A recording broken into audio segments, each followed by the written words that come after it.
Siglo XIX. Los europeos controlan el mundo islámico, pero los musulmanes están luchando por su libertad.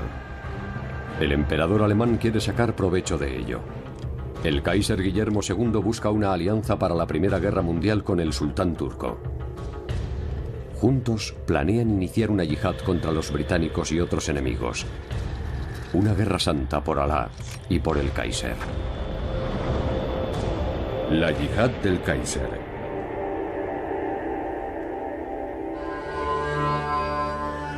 Jerusalén, una ciudad santa para judíos, cristianos y musulmanes. Una ciudad venerada y amargamente disputada durante siglos.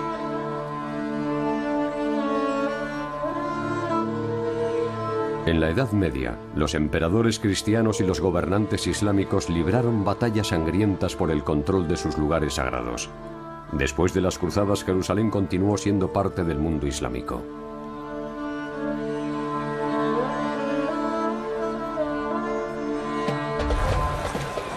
El 29 de octubre de 1898, la ciudad entera está a sus pies. La gente ha salido a dar la bienvenida a un visitante prominente. Por primera vez en 670 años, un monarca cristiano ha venido a visitar Jerusalén.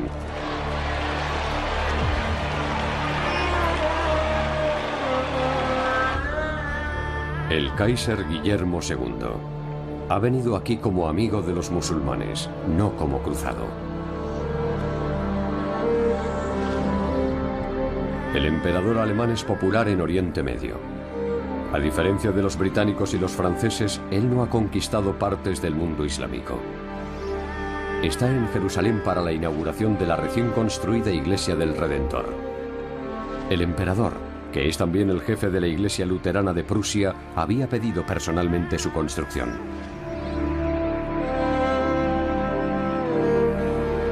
Pero es el propio pueblo musulmán quien deja la más extraordinaria impresión. El emperador está fascinado y deja que el mundo musulmán y sus gentes desplieguen su magia. ¿No es una gente maravillosa? El Kaiser manifiesta que si no fuera cristiano, sería musulmán. La visita de Guillermo II es políticamente delicada. A finales del siglo XIX, muchos musulmanes están dispuestos a contrarrestar la supremacía europea. Guerreros santos desafían al imperio más poderoso de la época, el Imperio Británico.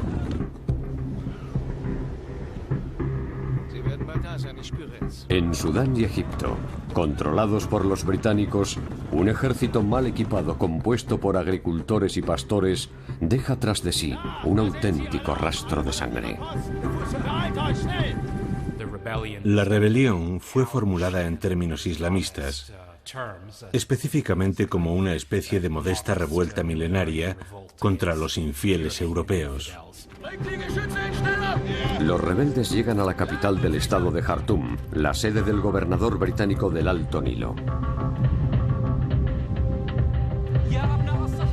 Siguen a su carismático líder Muhammad Ahmad ciegamente. Creen que ha sido enviado por Alá para liberar a su país. Muhammad Ahmad, de la provincia de Dongola, se declaró a sí mismo el Mahdi, que significa el bien guiado, una especie de profeta ujier en el final de los tiempos para el Islam. Jartum cae el 26 de enero de 1885. Un traidor abre las puertas de la ciudad. Los rebeldes provocan un baño de sangre entre los defensores. La guerra mahdista se convierte en la primera rebelión exitosa contra una potencia colonial en África, una revuelta en nombre de Alá. La rebelión fue vista como una seria amenaza contra la autoridad imperial británica. Tenía también una dimensión estratégica, ya que el Imperio Británico en particular gobernaba a muchos millones de súbditos musulmanes. A finales del siglo XIX, 100 millones de musulmanes, una tercera parte de la población musulmana mundial, viven en el Imperio Británico. Es el mayor imperio que jamás haya existido. Si la revuelta mahdista se extiende, el gigante imperial estará en grave peligro.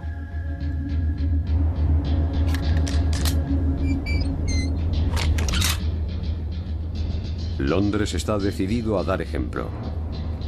Pero no es hasta 1898, 18 años después del estallido de la contienda, cuando el ejército británico es capaz de detener a una fuerza rebelde en Omdurmán, Sudán. Están armados con un arma nueva y devastadora, la ametralladora.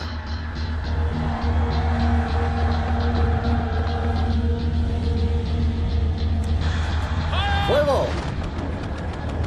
10.000 combatientes musulmanes son aniquilados en solo 5 horas. Los británicos pierden 500. La masacre pone fin a la revuelta de los guerreros santos. Aunque el Imperio Británico derrota a la rebelión mahdista, el episodio demuestra qué clase de fuerzas pueden liberarse en nombre de Alá.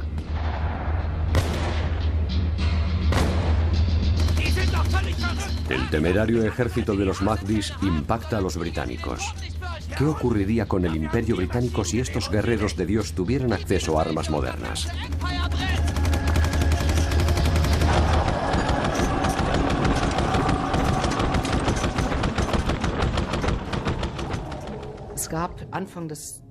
Los británicos y los franceses temían claramente una yihad en el comienzo del siglo XX. Eran conscientes de que su dominio en el mundo musulmán supondría una amenaza si los musulmanes estaban dispuestos a rebelarse. Y ese miedo queda claramente expresado en las publicaciones de la época. Pero cada vez más, los británicos consideran también una amenaza al emperador alemán, el Kaiser Guillermo II. El imperio alemán se ha convertido en un poderoso competidor militar y económicamente. En solo 2 décadas, la industria alemana ha superado a la británica. El ambicioso emperador alemán quiere incluso desafiar a los británicos en su propio dominio, el mar. Encarga la construcción de una flota naval capaz de competir con la fuerza de la Royal Navy. Entonces, Guillermo II aumenta la tensión más todavía. En su carrera por la influencia y el dominio del mercado, el Kaiser realiza una nueva apuesta: el mundo islámico.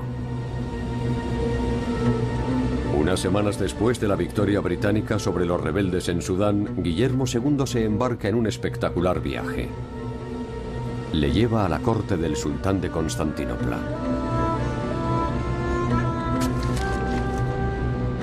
Abdul Hamid II sabe que los europeos, especialmente Gran Bretaña y Rusia, están esperando para hostigar a su imperio, que se está desmoronando. El poderoso hombre de Alemania llega en el momento adecuado. Es un socio digno de confianza porque no tiene ambiciones territoriales en Oriente Medio.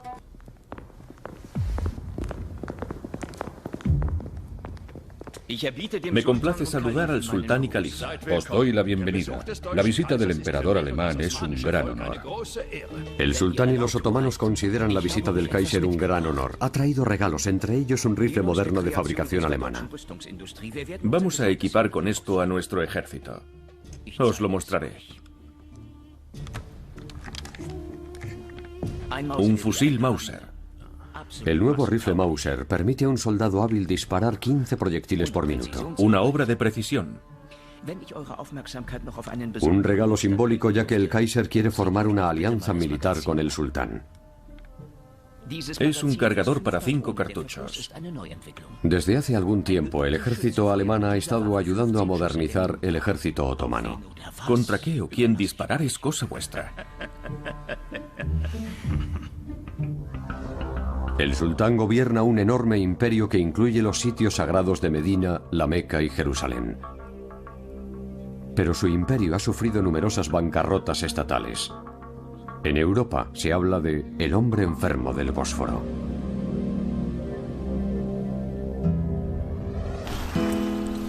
No solo los gobiernos de Europa esperan sacar provecho de la debilidad de esta antigua potencia mundial. El periodista judío Theodor Herzl ve también una oportunidad. Herzl representa el movimiento de los sionistas.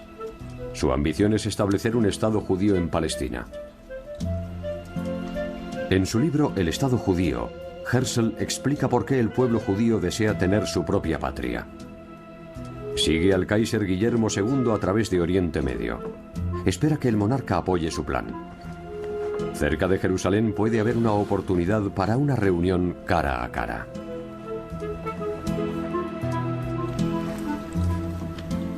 El Kaiser está listo para recibirlo.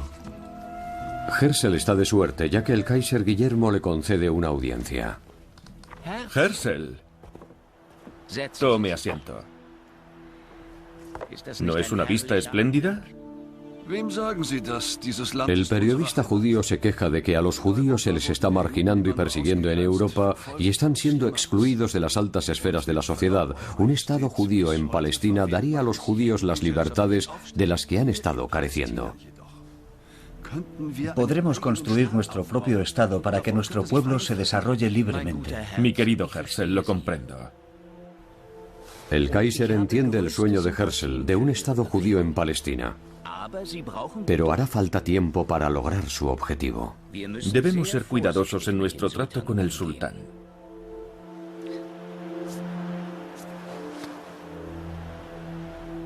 Herzl esperaba utilizar la influencia del Kaiser en el Imperio Otomano con el sultán Abdul Hamid II.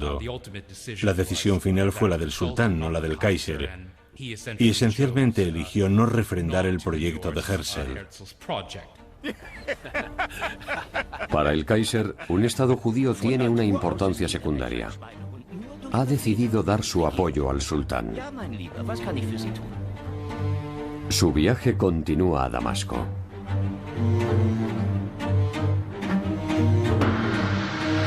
En una recepción festiva en el palacio del gobernador turco, el Kaiser Guillermo II pronuncia palabras que aparecerán en los titulares internacionales.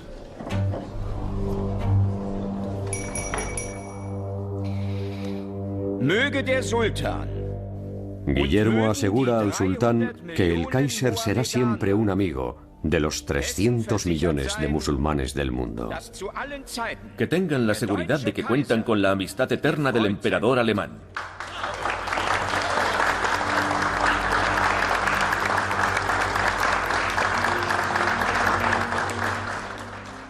Así que el Kaiser, en cierto sentido, estaba casi interfiriendo en los asuntos de estas potencias rivales, y afirmar que Alemania tenía un interés preferencial o patrimonial en los asuntos de los musulmanes no podía dejar de excitar el miedo y la ansiedad de las otras potencias. Se trata de constituir la presencia de Alemania en Oriente Medio. Una gran línea de ferrocarril, el ferrocarril de Bagdad. La prensa alemana celebra su construcción en el interior del Imperio Otomano como un acontecimiento de trascendencia mundial.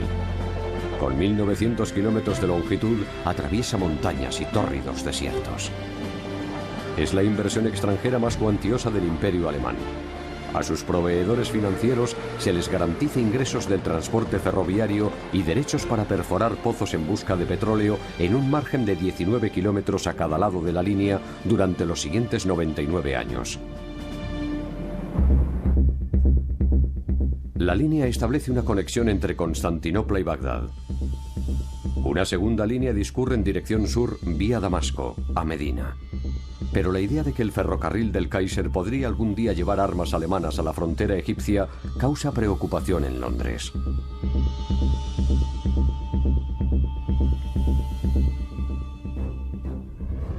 La arteria principal del Imperio Británico, el Canal de Suez, atraviesa Egipto, controlado por los británicos. Es vital para cortar la ruta marítima a la India.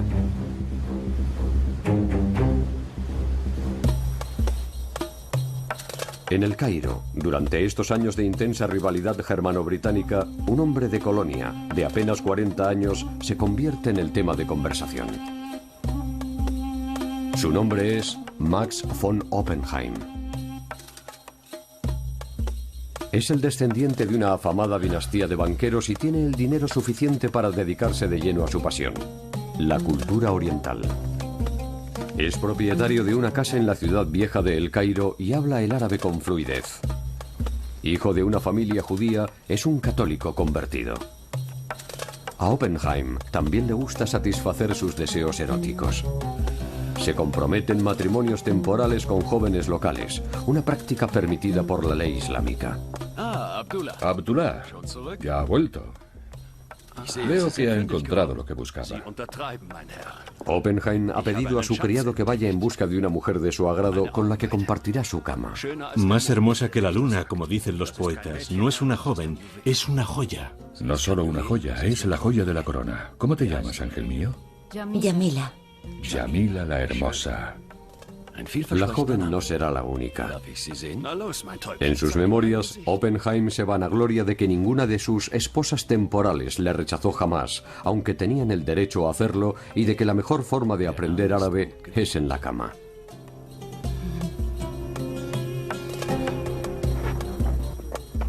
Pero este apasionado admirador de Oriente Medio es también un patriota alemán. Tiene conocimiento de primera mano del mundo musulmán y ofrece sus servicios a su gobierno.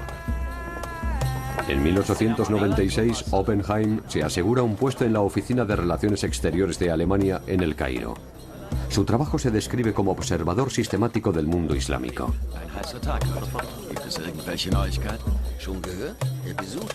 Oppenheim recaba información sobre la resistencia egipcia contra la ocupación británica.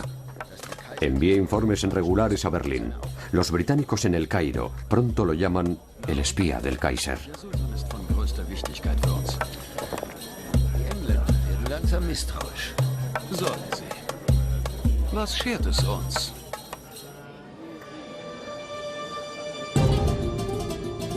Las dos potencias, los imperios británico y alemán, compiten también en el campo de la ciencia. Oppenheim participa en una carrera arqueológica para descubrir sitios antiguos. Excava un palacio de 3000 años de antigüedad que descubre por pura casualidad.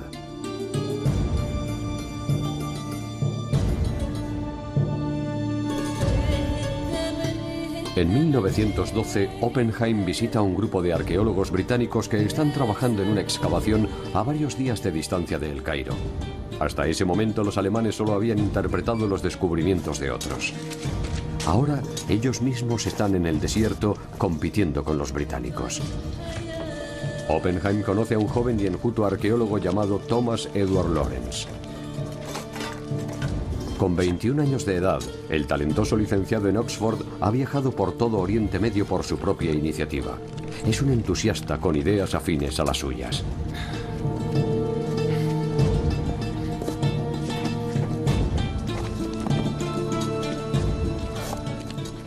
Esta es la excavación más interesante e importante que nunca he visto, mi querido Lawrence. Con un toque de ironía, Lawrence describe más tarde su encuentro con el barón de Colonia, que es 30 años mayor que él. Pero siente respeto por él como arqueólogo y también como autor de un libro admirable sobre los beduinos. Ambos se sienten fascinados por Oriente y han escogido carreras que les permiten vivir en Arabia. Los dos hombres no pueden prever que pronto serán enemigos acérrimos y que ambos tratarán de ganar la guerra en Oriente Medio para sus respectivos países. En agosto de 1914 estalla la Primera Guerra Mundial. El Kaiser ha aislado a Alemania en Europa. Francia, Gran Bretaña y Rusia han formado una alianza contra el Imperio alemán. A pesar de ello, se mantiene un sentimiento de confianza.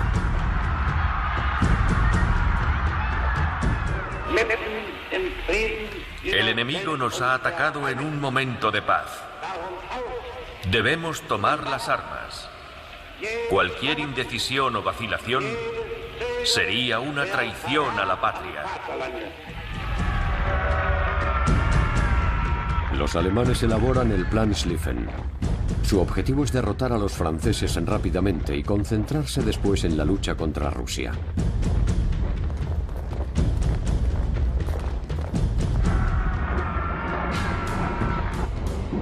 Pero en la batalla del Marne, el avance alemán se detiene. Al cabo de solo unas semanas, el ejército se queda atascado en las trincheras. Incluso los más optimistas en el alto mando del ejército se dan cuenta de que esta será una guerra larga y extensa y que podría fácilmente agotar los recursos de Alemania. Pero el Kaiser está convencido de que tiene otro as para jugar.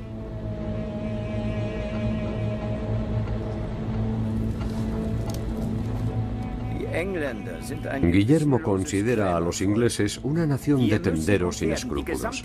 Animará al mundo musulmán a rebelarse contra Gran Bretaña. El imperio alemán no estaba preparado para la guerra en dos frentes a la que se enfrentaba ahora. Pero los alemanes pensaron que habían visto una salida abriendo un tercer frente en Oriente Medio. Es decir, esperaban ganar la guerra con la ayuda de millones de musulmanes. Max von Oppenheim comparte la visión del Kaiser.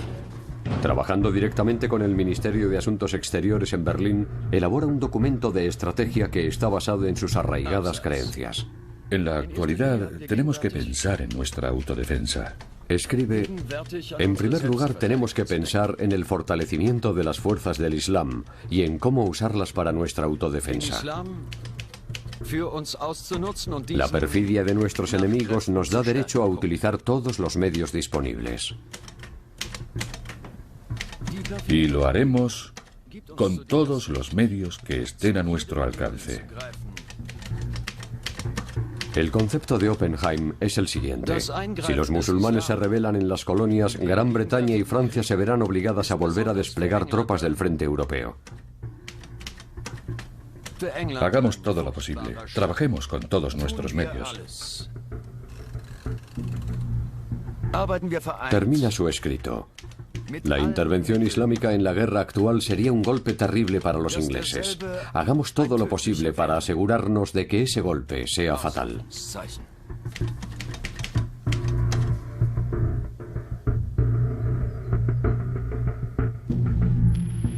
El ensayo de Oppenheim, revolucionando las colonias islámicas de nuestros enemigos, habla de una revolución musulmana global.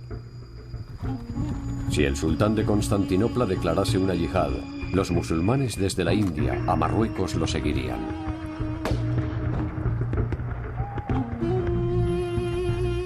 Tendrían que asesinar a políticos enemigos, pasar armas de contrabando a la India, incendiar los campos petrolíferos de Bakú en Azerbaiyán y colocar minas en el canal de Suez. Oppenheim sabe que una guerra santa será muy cara. Su ensayo se entrega al Kaiser en octubre de 1914.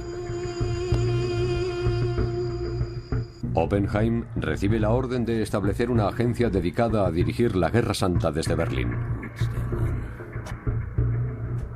Para que el plan funcione, los turcos tendrán que cooperar. Pero en Constantinopla, generales del ejército han tomado el poder por medio de un golpe de estado. Su líder es Enver Pasha, de 33 años. El sultán Mehmed Reshad es un títere político.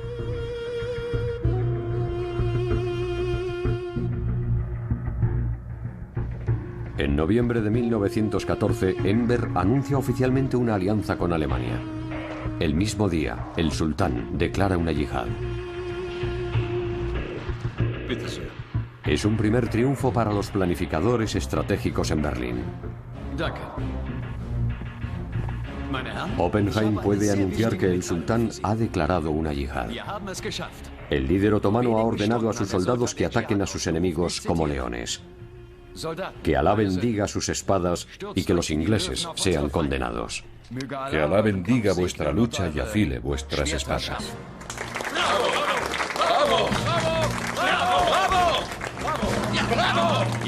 Compadezco a esos ingleses. La yihad de 1914 es conocida también como la yihad fabricada en Alemania. La ley islámica tuvo que ser adaptada para satisfacer las exigencias especiales del Imperio alemán. Lo que convierte a esta yihad en sumamente especial es que fue controlada remotamente. Nuestras actividades abarcan todo el mundo. El oficial alemán encargado pone todo en marcha para iniciar una revuelta musulmana en todo el mundo.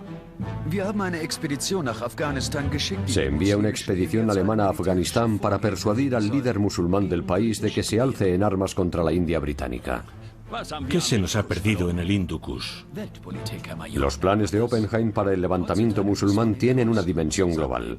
La Weltpolitik de Alemania incluye la guerra contra los británicos en la región del Hindu Kush. La segunda dimensión de la estrategia de la yihad tenía a la India como objetivo. Se confiaba en que los hindúes musulmanes se levantarían contra sus amos coloniales. Sin embargo, la India estaba firmemente bajo control británico y los musulmanes constituían en cualquier caso una minoría en el país. Agentes alemanes están en camino para alentar al gobernante de Afganistán a que libre una guerra contra la India británica.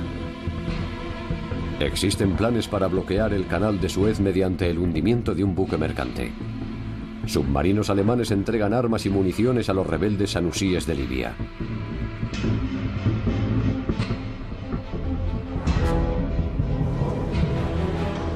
También Persia forma parte de la estrategia alemana de la yihad.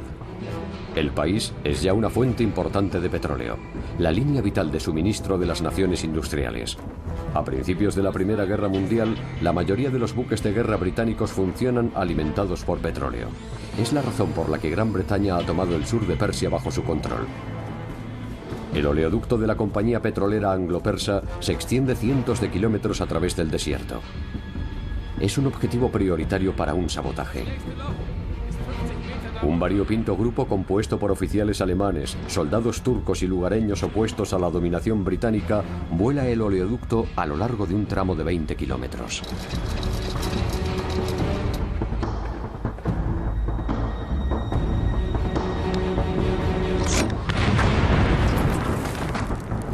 De acuerdo con las estimaciones británicas, se han perdido 300 millones de litros de petróleo.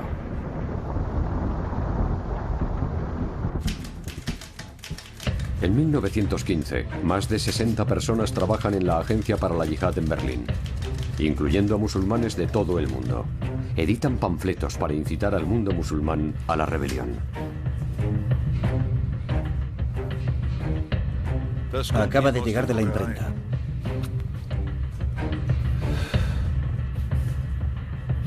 Bien. Muy bien. Oppenheim publica incluso un ensayo que titula Yihad, en el que explica su propia noción de la Guerra Santa.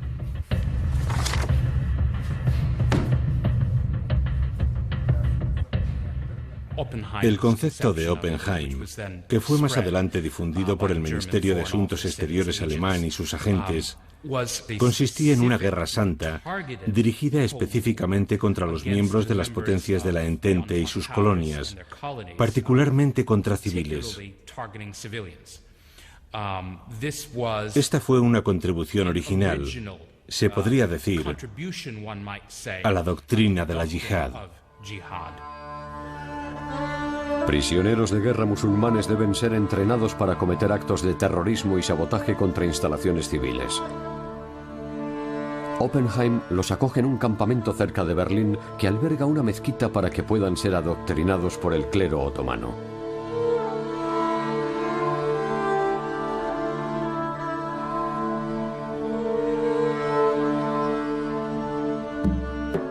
Pero es imposible desencadenar una guerra santa solo desde Berlín.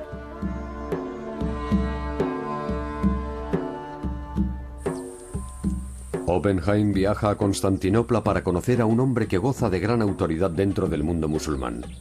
Este jugará un papel clave en el plan de Oppenheim.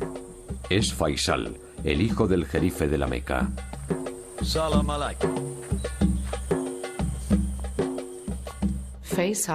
Faisal proviene de una de las familias árabes más influyentes. Gobiernan los lugares santos de la Meca y Medina y gozan de una enorme influencia en el mundo musulmán. Si conseguimos encender la rebelión contra los británicos en la India y en Egipto... Oppenheim confía en que se produzcan levantamientos populares contra los británicos en la India y en Egipto. Quiere que Faisal apoye el llamamiento a la yihad del sultán otomano. Pronto los hermanos musulmanes de Faisal se alzarían en armas. Sería un paso decisivo. Estoy seguro de que vuestros hermanos en la fe tomarían las armas. Tome asiento. Gracias. Faisal se niega a permitir que los musulmanes, armados solo con espadas, luchen contra las ametralladoras británicas. Sufrirían terribles pérdidas. Pero sería muy diferente si Oppenheim suministrase dinero y armamento moderno. Pero Oppenheim ignora que esta poderosa familia de la Meca está jugando un doble juego. El jerife Hussein, padre de Faisal, está en contacto con los británicos. Eso se puede hablar. Oppenheim sugiere que los alemanes podrían suministrar artillería por ferrocarril. El jerife Hussein, un hombre que afirma ser descendiente directo del profeta Mahoma, sueña en secreto con volver a establecer el reino del profeta en la Meca. También en secreto, Hussein mantiene contacto con oficiales británicos en Egipto. Desde el comienzo de la guerra, un viejo conocido de Oppenheim ha estado trabajando para los servicios secretos británicos. Thomas Edward Lawrence. Uli, hören Sie sich das an. Londres ha garantizado por escrito al jerife Hussein que Gran Bretaña reconocerá la independencia de Arabia. Estamos listos para reconocer la independencia de los árabes. Fantástico. Es una promesa hecha bajo la presión de la guerra. Los británicos necesitan aliados contra los turcos, como bien saben en su Departamento de Asuntos Árabes de El Cairo. Pero entregar territorios arrebatados a los turcos es una cuestión completamente distinta. Lawrence recibe la orden de abordar la sublevación árabe. Él y Oppenheim son ahora rivales directos en la lucha por el futuro de Arabia. Lleve un cofre con dinero.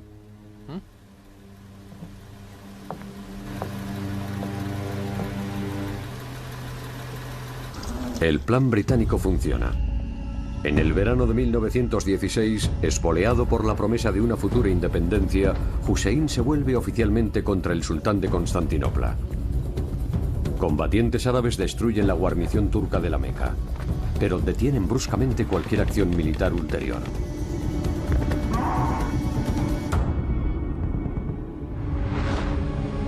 Hussein y su hijo Faisal quieren unificar las regiones árabes del Imperio Otomano. También planean expulsar a los turcos, a los que han considerado durante mucho tiempo gobernantes extranjeros.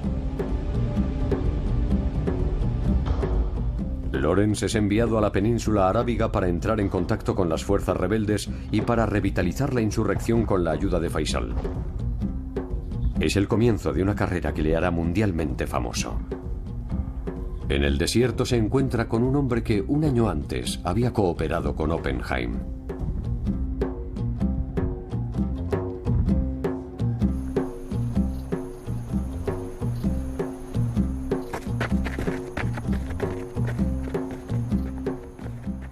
Bien, vuestras armas son buenas. Londres le ha dado a Lawrence toda la autoridad que necesita para hacer de él un socio más atractivo a los ojos del jeque. Puede ofrecer armas, asesores militares y dinero. Y por el dinero.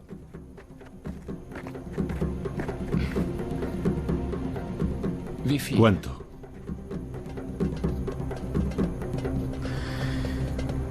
$200.000 libras esterlinas.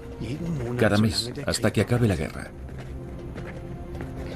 Los británicos están dispuestos a financiar el levantamiento árabe. Es mucho.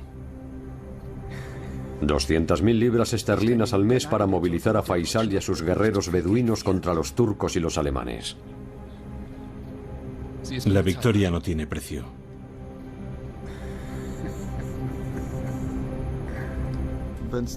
A la hora de la verdad, la religión es menos importante que otros intereses. Este mismo principio se aplicó durante la Primera Guerra Mundial. Las élites árabes estaban más preocupadas por la cuestión de la independencia, una cuestión política que pesa más sobre el alma que la propia salvación del alma en el paraíso. La libertad y el dinero son más importantes que la guerra santa del Kaiser. Los árabes van a la guerra, pero esta vez en apoyo de los británicos contra los turcos y los alemanes.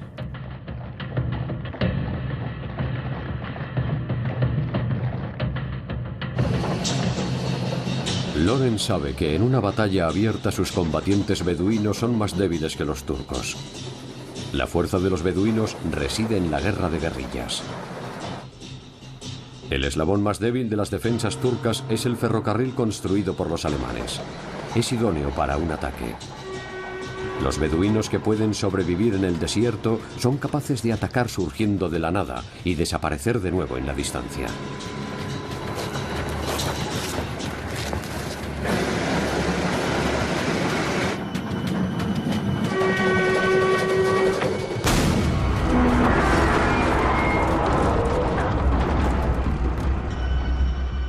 Lawrence perfecciona estas tácticas de ataques en relámpago, interrumpiendo las líneas de suministro turcas. A finales de 1916, todas las fuerzas otomanas se baten en retirada. Desde Egipto, una fuerza expedicionaria británica presiona hacia el norte. En diciembre de 1917, los británicos alcanzan Jerusalén. Las tropas del sultán y su comandante alemán abandonan sus posiciones sin oponer resistencia. El 9 de diciembre, los vencedores desfilan por las callejuelas de la ciudad santa. Lawrence celebra la victoria sobre los turcos y los alemanes, pero sabe que el júbilo de los árabes es prematuro.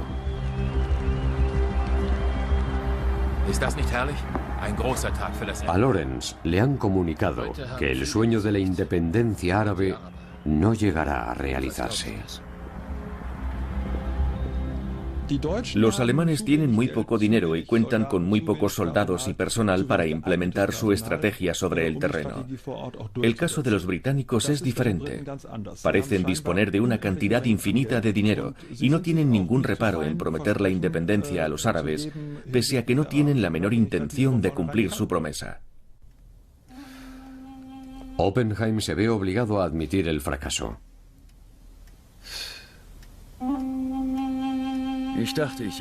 Pensó que había ofrecido a los árabes un objetivo por el que valía la pena luchar. Pero se da cuenta de que los británicos tenían una estrategia mucho más inteligente. Algunos todavía albergan esperanzas de victoria, pero Oppenheim es consciente de que la guerra en el campo de batalla se ha perdido. La yihad preparada en Alemania era poco más que una quimera. Esto es el fin.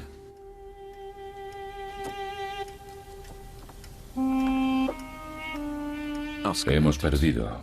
El juego ha terminado. La guerra santa del Imperio alemán acaba siendo un monumental fracaso. Sus pretendidos sentimientos anticoloniales no eran creíbles.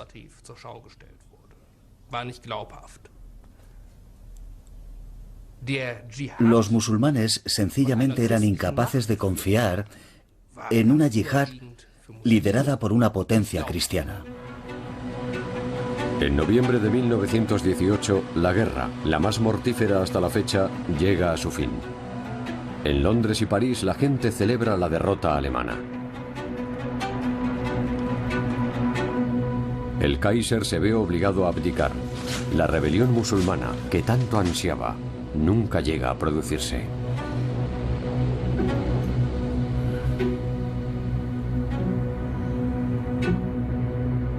Los vencedores se reúnen en Versalles para negociar un nuevo orden mundial. El destino de Alemania y el de Oriente Medio figuran en el orden del día, pero las promesas hechas durante la guerra caen rápidamente en el olvido. Los árabes ya no tienen voz.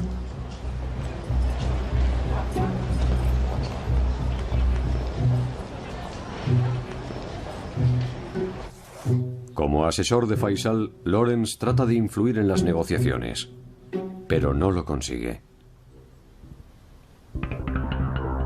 Los franceses y los británicos habían acordado en secreto repartirse el Imperio Otomano en 1916.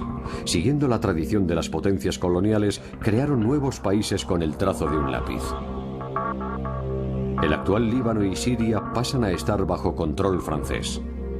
Irak, Transjordania y Palestina bajo el de los británicos. Se cuenta anecdóticamente, sin duda con algo de verosimilitud histórica, que un inglés y un francés, borrachos en el interior de una tienda de campaña, volvieron a trazar las líneas de demarcación de Oriente Medio con la ayuda de una regla. Las nuevas líneas fronterizas tenían importantes implicaciones. Tribus y grupos étnicos quedaron divididos. Las divisiones geográficas se realizaron sin ninguna lógica. A día de hoy, sigue haciendo que la vida en el Medio Oriente sea extremadamente difícil. Faisal había soñado en vano con un reino árabe unificado. Después de la guerra, en Damasco, se proclama rey de Siria. Pero los franceses lo expulsan. Más tarde, con el permiso de Gran Bretaña, consigue ocupar el trono iraquí en la década de 1920. muere en 1933. El desarrollo de los acontecimientos tras la Primera Guerra Mundial dejan a Thomas Edward Lawrence profundamente decepcionado. Declina todos los honores y ofertas para ocupar un alto cargo. En su lugar, escribe su relato de la rebelión árabe. Su libro, Los 7 pilares de la sabiduría, le granjea fama mundial. Pero el autor lleva una vida solitaria en el sur de Inglaterra. En 1935, Lawrence de Arabia muere en un accidente de moto a la edad de 47 años.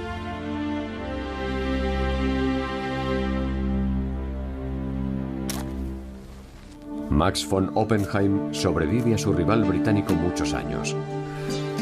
El hombre que organizó la Guerra Santa hecha en Alemania había soñado con una alianza germano-islámica. Pero cegado por su patriotismo, había juzgado mal la realidad.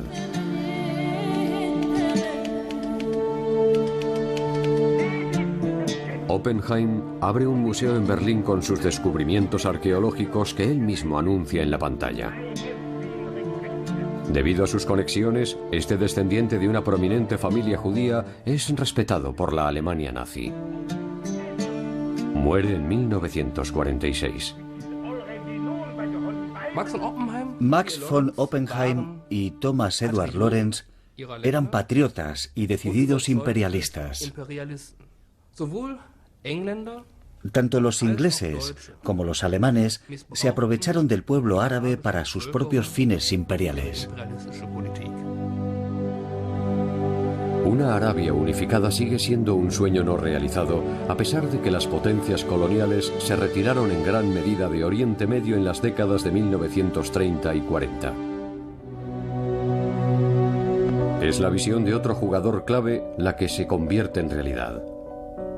El sueño de Theodor Herzl de un Estado judío comienza a tomar forma después de la Primera Guerra Mundial.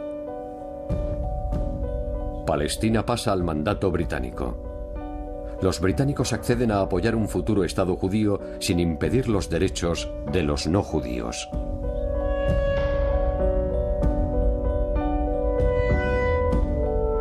Una tarea extremadamente difícil. Los británicos y los judíos se enfrentan a la oposición de la población árabe. Las autoridades británicas arrestan a los jefes del movimiento para la independencia árabe. La visión de la coexistencia pacífica entre judíos y árabes en Palestina no logra fraguarse.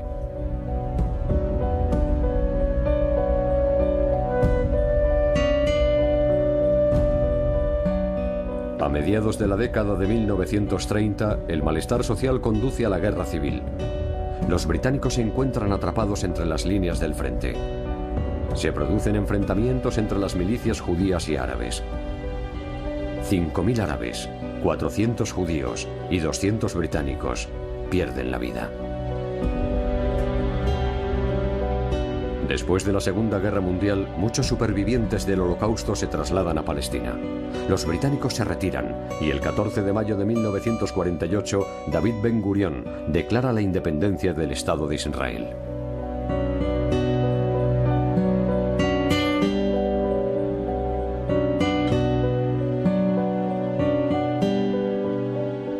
El joven país tiene que luchar por su supervivencia. El éxodo masivo y la expulsión de muchos palestinos, unida a la enemistad de varios estados musulmanes, crea una fuente permanente de fricción.